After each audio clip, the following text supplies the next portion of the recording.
আসসালামু আলাইকুম, আশা করি সবাই ভালো আছেন। আমি আরেকটি ব্লগ নিয়ে চলে আসলাম। এটা হচ্ছে ছাদ বাগানে কিভাবে ক্যারেটে আপনি সবজি চাষ করবেন বা গাছ লাগাবেন। আমি প্রথমেই ক্যারেটের ছিদ্রগুলোকে সিমেন্টের বস্তা কেটে আমি বন্ধ করে নিয়েছি। তারপরেতে গোবর অর্ধেক মাটি দিয়ে আমি একটি মাটি তৈরি করে নিয়েছি। এই মাটিটাকে আমি অর্ধেক দিয়ে দেবো, কমিয়ে অর্ধেক দিয়ে দিব।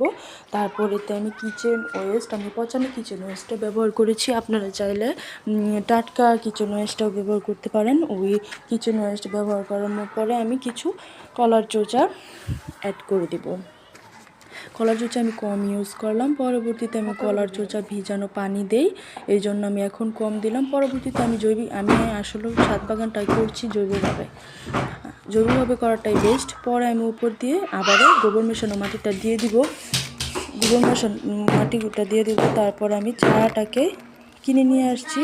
এটাকে আপনারা চাইলে বিচি থেকে তৈরি করতে পারেন।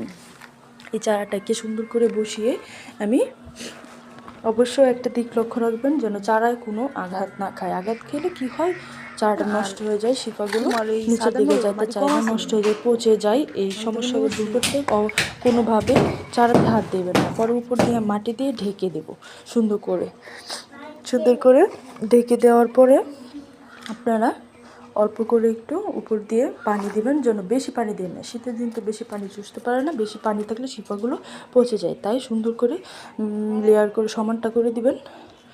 আশা করি আমার ভিডিওগুলো ভালো লাগছে আপনাদের। ভালো লাগলে অবশ্যই একটা লাইক, কমেন্ট, শেয়ার এবং সাবস্ক্রাইব করে দেবেন। আসসালামু আলাইকুম, সবাই ভালো থাকবেন।